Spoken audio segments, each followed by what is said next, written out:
नमस्कार। पिछले 10 सालों में प्रधानमंत्री नरेंद्र मोदी की राजनीति में एक बहुत बड़ा बदलाव आया है।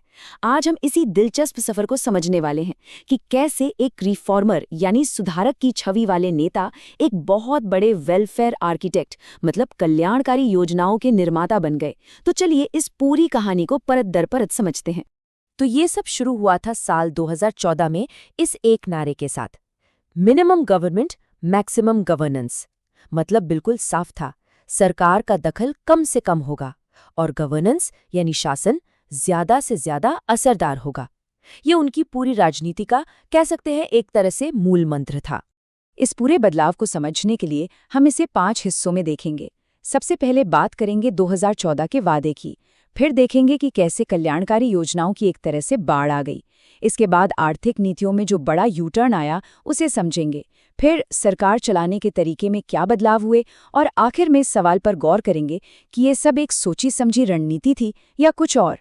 तो चलिए सबसे पहले बात करते हैं सबसे बड़े और शायद सबसे हैरान करने वाले बदलाव की, जो वेलफेयर यानी कल्याणकारी योजनाओं से जुड़ा है। देखते हैं कि कैसे मिनिमम गवर्नमेंट का वादा एक विशालकाय सरकार में बदल गया। यहाँ एक बहुत बड़ा विरोधाभास देखने को मिलता है। देखिए, 2014 में सरकार का रुख था कि वो कम से कम दखल देगी और पिछली सरकारों की जो हक जताने वाली योजनाएं थीं उनकी आलोचना भी की। लेकिन 2019 आते आते तस्वीर पूरी तरह पलट गई। यही सरकार भारत के इतिहास की सबसे बड़ी कल्याणकारी सरकार बन गई। और हाँ, इसे एक नया नाम भी मिला, सशक्तिकरण। और ये बदलाव सिर्फ बातों में नहीं था, ये इन बड़ी बड़ी योजनाओं में साफ दिखता है। जैसे गरीबों के लिए मुफ्त अनाज, उज्ज्वला योजना के तहत महिलाओं को मुफ्त gas connection, PM Awas Yojana में घर, किसानों के खाते में सीधे पैसे और आयुष्मान भारत के जरिए हेल्थ इंश्योरेंस।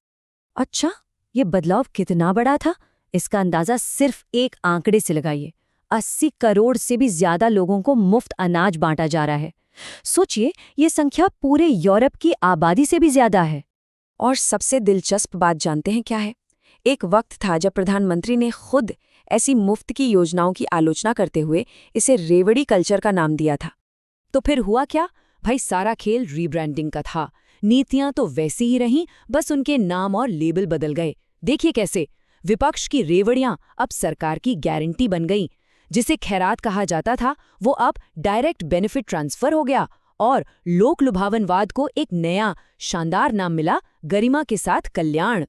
चलिए अब आगे बढ़ते हैं और अर्थव्यवस्था की बात करते हैं, जहां एक और बड़ा यू टर्न देखने को मिला। शुरुआत में जहां सरकारी खजाने को लेकर सख्ती पर जोर था, वहीं बाद में जमकर खर्च करने का रास्ता अपनाया गया। तो देखिए, 2017 तक सरकार का पूरा फोकस फिस्कल डिसिप्लिन यानी वित्तीय अनुशासन पर था। घाटे को कम करने की बात होती थी, लेकिन 2020 के बाद पासा ही पलट गया। कल्याणकारी योजनाओं और इंफ्रास्ट्रक्चर पर जबरदस्त खर्च होने लगा और इसके लिए ज्यादा कर्ज लेना एक आम बात बन गई। बाजार को लेकर भी सोच पूरी तरह से बदल गई। शुरुआती सालों में ग्लोबलाइजेशन, विदेशी निवेश और फ्री ट्रेड की बातें होती थी, मतलब दुनिया के लिए दरवाजे खोलने पर जोर था। लेकिन बाद के सालों में आत्मनिर्भर भारत का नारा आया। अब फोकस इस पर है कि बाहर से आने वाले सामान पर टैक्स लगाकर देश में ही चीजें बनाई जाएं। तो ये आत्मनिर्भर भारत आखिर है क्या?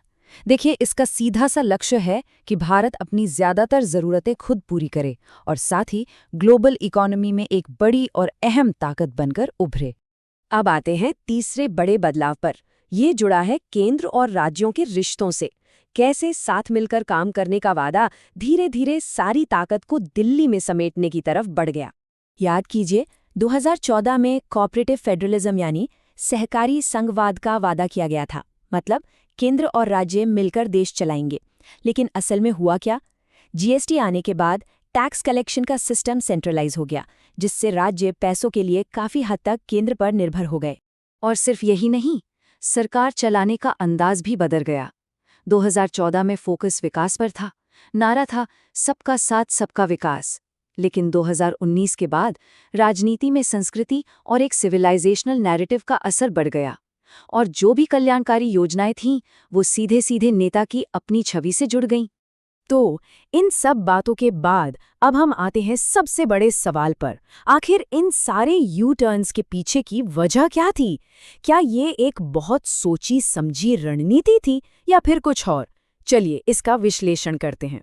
पॉलिटिकल एनालिस्ट इस पूरे बदलाव को 3 फेज या 3 चरणों में बांटकर देखते हैं। पहला चरण 2014 से 2016 तक, जब सुधारों पर जोर था और वेलफेयर योजनाओं का विरोध। फिर आया दूसरा चरण 2017 से 2019, जिसमें सुधार के साथ साथ कुछ चुनिंदा कल्याणकारी योजनाएं भी थीं। और फिर 2020 के बाद का दौर, जो पूरी तरह से वेलफेयर और मजबूत सांस्कृतिक राजनीति का रहा है। ये टेबल पूरी कहानी को एक नज़र में बयां कर देती है। जिस रेवड़ी का कभी विरोध था, आज वही प्रैक्टिस में है, बस नाम गारंटी है। सीमित वेलफेयर अब बहुत बड़ा हो चुका है। जो फिस्कल डिसिप्लिन पहले बहुत सख्त था, अब वो काफी लचीला हो गया है। और सहकारी संघवाद की जगह अब सेंट्रलाइजेशन ने ले ली है। अब इस पूरे बदलाव पर 2 अलग-अलग राय सामने आती हैं। जो समर्थक हैं वो इसे प्रैक्टिकल होना कहते हैं। उनका मानना है कि ये भारत की राजनीतिक और सामाजिक सच्चाई को देखकर लिया गया फैसला है। वहीं जो आलोचक हैं वो इसे विचारधारा से समझौता और सिर्फ चुनाव जीतने की राजनीति कहते हैं।